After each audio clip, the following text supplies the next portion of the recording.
అందరికీ నమస్కారం. శ్రీనివాస్ చెప్పే కథలకు మీ అందరికీ స్వాగతం. ఇప్పుడు మనం వినబోయే సీరియల్ నవరాత్రి 4వ భాగం.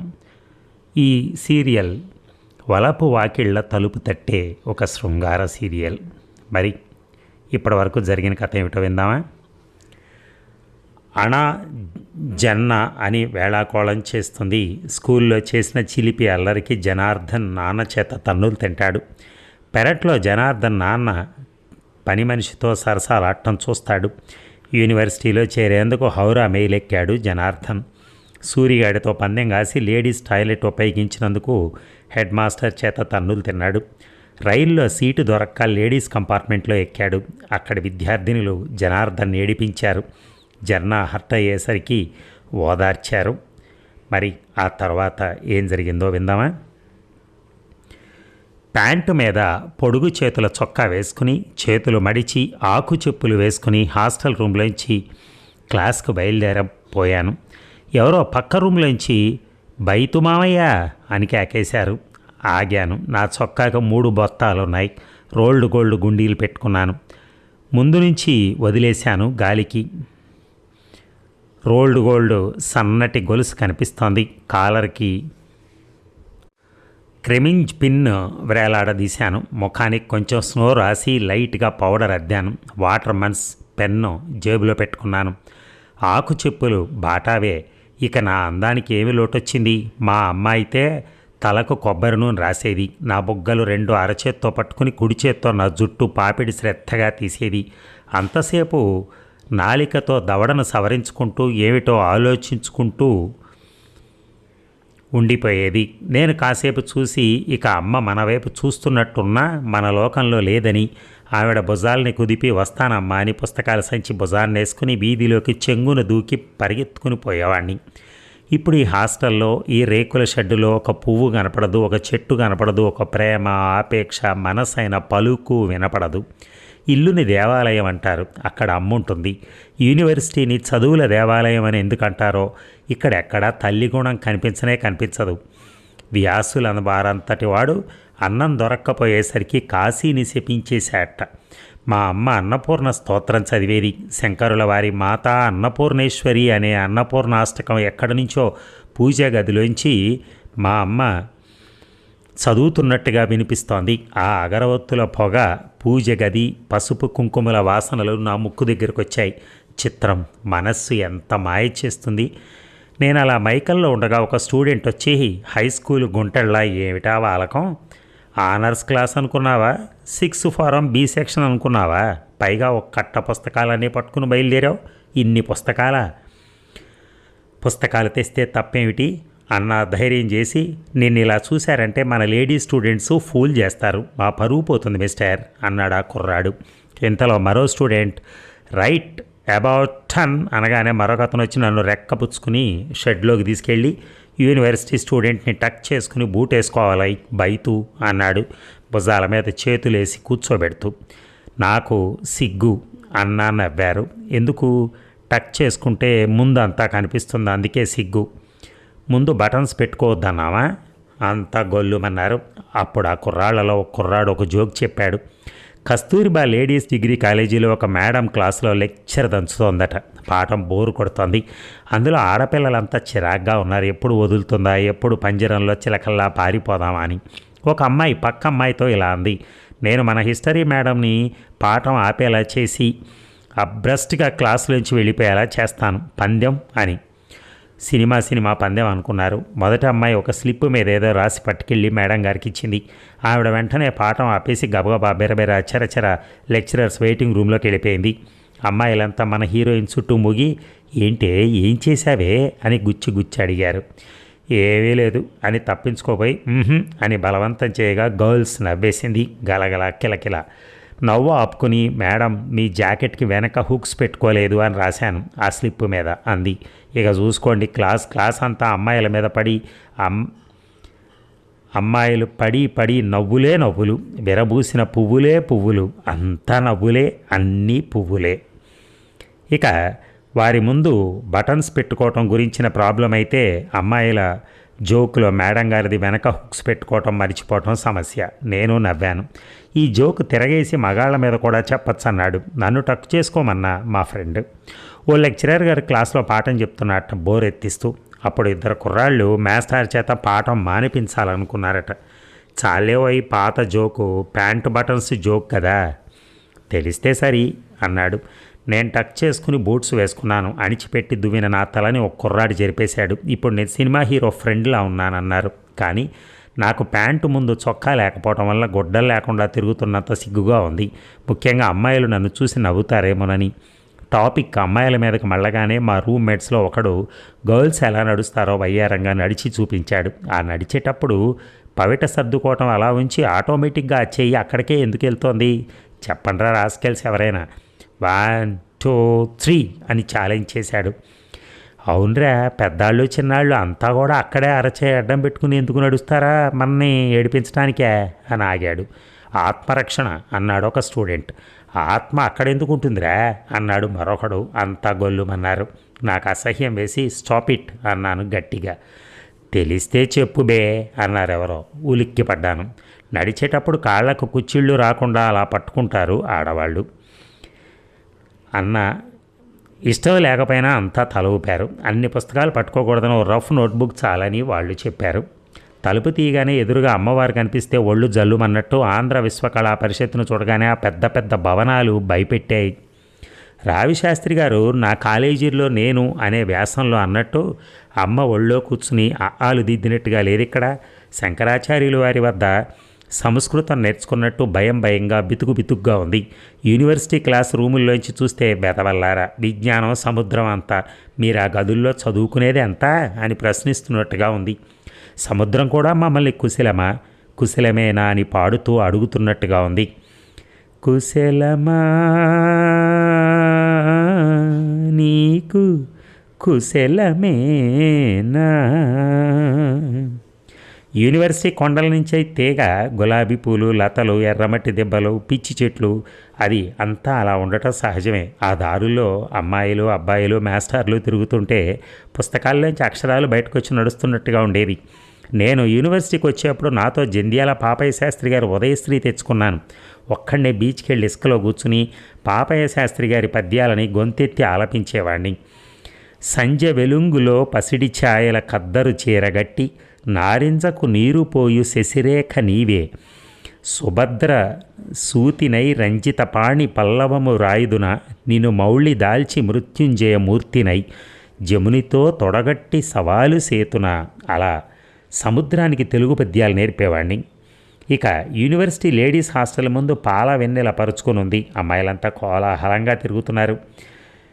దుస్తులు అలంకరణ వేరువేరు. తోటలోని పూలన్నీ గాలి కట్టు ఇటు బెదిరినట్టుగా ఉంది. కిలకిల నవ్వులు, కురిసే వెన్నెల అన్నట్టుందంతా. మరో దృష్టితో చూసే వాళ్ళకి చెరుకు ముక్కల్లాగా జున్ను ముక్కల్లా ఉన్నారు ఆ పిల్లలు. అక్కడ హాస్టల్ ముందు కొంతమంది సీనియర్లు కుర్రాన్ని ఆట పట్టిస్తున్నారు. కోయిలా కోయిలా కూయబోకే, గుండెలు బద్దలు చేయబోకే అని ఆ పిల్లాడు పాడుతున్నాడు.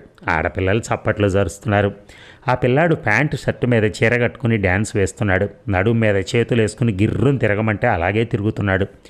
ఒక అమ్మాయి చీపురు కట్ట తెచ్చి ఇచ్చి వరండా మెట్లు ఓడవమంది. ఆ ఆడంగి వేషంలో ఉన్న అబ్బాయి చెప్పినట్టు చేశాడు. మరో పెంకి పిల్ల ముగ్గు వేయగలవా నరగరి ముగ్గలేయగలవా అని సాంగ్గా పాడింది. దానికి ఆ అబ్బాయి ముగ్గులేయగలనే భామ మొగ్గలేయగలనే అని జవాబిచ్చాడు. వాళ్ళు మొగ్గ వేయమన్నారు. ఆ అబ్బాయి వేశాడు. ముగ్గు వేయమని ముగ్గు చిప్ప చేతికిచ్చారు. ఆ అబ్బాయి ముత్యాల ముగ్గు వేశాడు. ముగ్గు బాగుందని అమ్మాయిలంతా మెచ్చుకుని ముగ్గు బుట్ట వంటి తల, ముడతలు తేలిన దేహం, కాంతి లేని గాజు కళ్ళు, శ్రీశ్రీ గారి ముసలమ్మలా నడవమన్నారు. నడిచాడు. లేడీస్ అంతా మెచ్చుకుని పోరా బాబు పో అని, పోరా బాబు పో అని పాడుతూ సాగనంపారు. నేనే ఆ కుర్రవాణ్ణి. సీనియర్స్ జూనియర్స్ నేర్పించే ర్యాగింగ్లో భాగం మాత్రమే అది. మా హాస్టల్ అంతా కిష్కిందలా ఉంది. జూనియర్స్ చేత బట్టలు విప్పించి అండర్వేర్స్తో నిలబెట్టి చెడుగుడు ఆడించారు. అదిగాక మదన జనక అనే బూతు పాట ఒకటి పాడి డోలకు వాయిస్తూ చాలాసేపు పాడారు. ఓ కుర్రాడు చెరగు మాసెనేమి చేతారా అని జావళి అందుకున్నాడు. కుర్రాళ్ళంతా చెరగు మాసే అంటూ యాక్ట్ చేయడం ఆరంభించారు. నన్ను వాళ్ళు లేడీస్ హాస్టల్కి వెళ్ళి రమ్మన్నారు. ఓసి ఇంతే కదా, అలాగే అన్నాను. అది కాదోయ్ భగవాన్లు, నువ్వు చీర కట్టుకుని డ్యాన్స్ చేస్తూ వెళ్ళాలన్నారు. వెళ్ళకపోతే అన్నానో లేదో, బాబ్జీ నువ్వు సీనియర్స్ మాట రెస్పెక్ట్ చేయకపోతే నీ పెట్టే బేడాన్ని వీధిలో బారేస్తాం, నీకు దిక్కెవ్వరూ ఉండర్రా నాన్న అని నా జుట్టులోకి చేతులు పోనిచ్చి జుట్టంతా చెరిపేశారు. నాతో పాటు ఉంటున్న ఆ బార్ అనే కుర్రాన్ని చెడ్డీతో యూనివర్సిటీ గేటు బయట ఉన్న టీ కొట్టుకెళ్ళి టీలు సిగరెట్లు పట్టించుకురమ్మన్నారు. మరో కుర్రాన్ని పంపేలా కొడతావురా నాన్న అన్నారు. ఏ పంపు? బోరింగ్ పంపురా, నీళ్ల పంపు.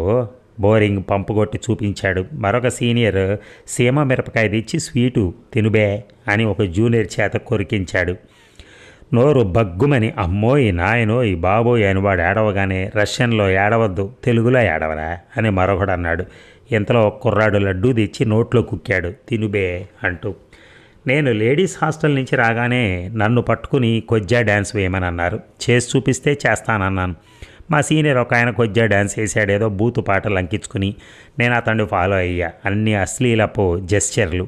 మాటి మాటికి కొజ్జాలు అలా గిర్రని తిరిగి బట్టలు ఎత్తేస్తూ దించేస్తూ అల్లరి చేస్తారో అలా చేయించారు మా చేత.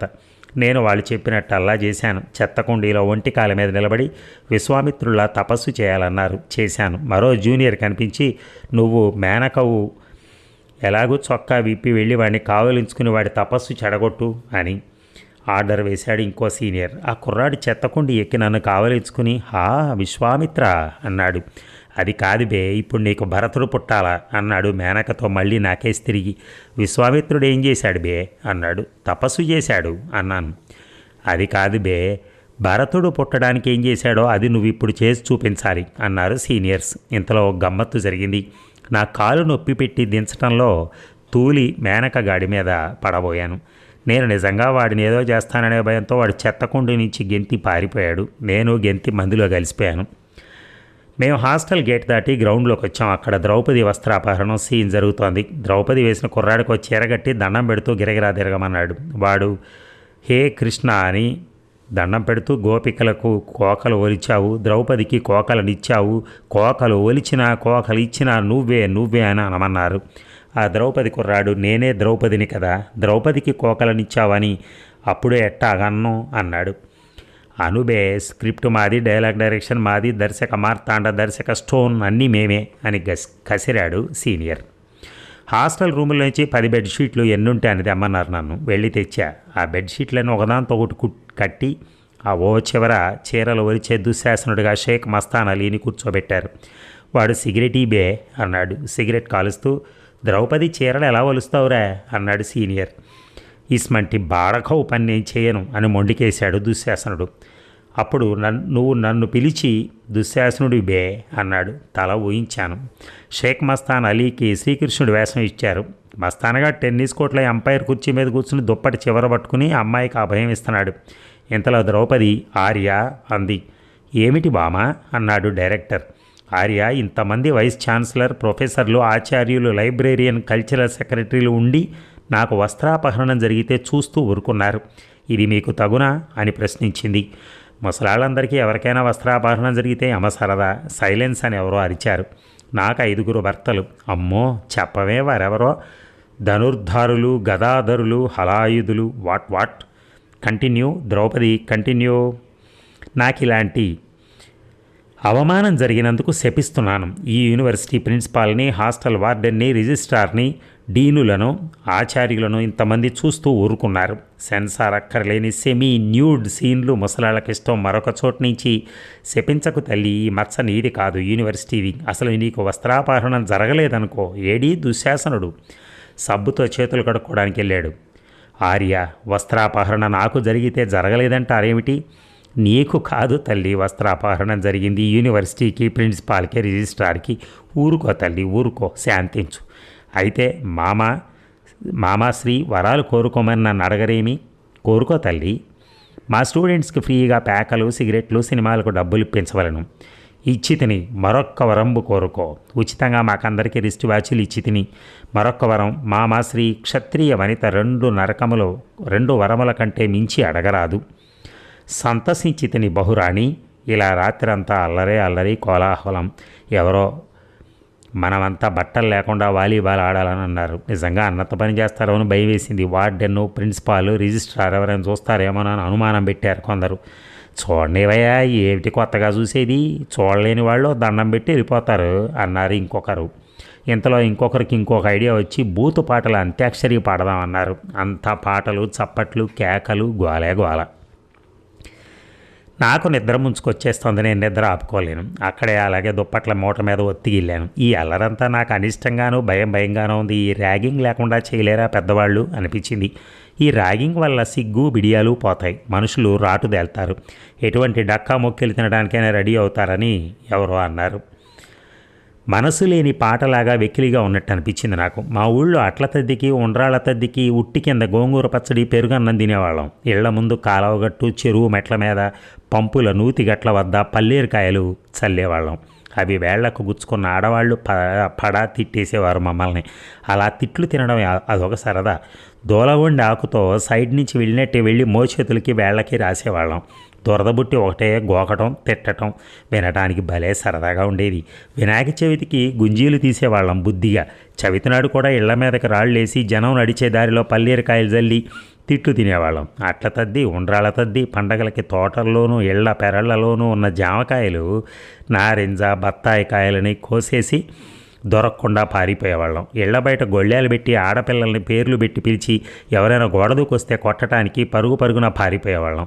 ఇందులో ఏదో ఆత్మీయత, ఏదో సరదా, ఇంకా ఏదో ఉండేది. తెలుగులో దొంగతనం చేసి ఇంగ్లీష్లో విచారించినట్టు ఇదేమి గోల. ర్యాగింగ్లో సభ్యత లేనట్టుంది. భాగవతంలో కృష్ణలీలలన్నీ ర్యాగింగ్గా గాక మరేమిటి? గోపికలతో శ్రీకృష్ణుడు చేసిన మోటు పనులన్నీ ఏమిటి? భగవంతునికి కూడా ఎదగాలంటే సరసాలు తప్పలేదు. శ్రీరాముడికి చక్కటి బాల్యం లేదు. అద్దంలో చందమామని తెచ్చి ఇమ్మని ఏడ్చిన సీన్ తప్ప.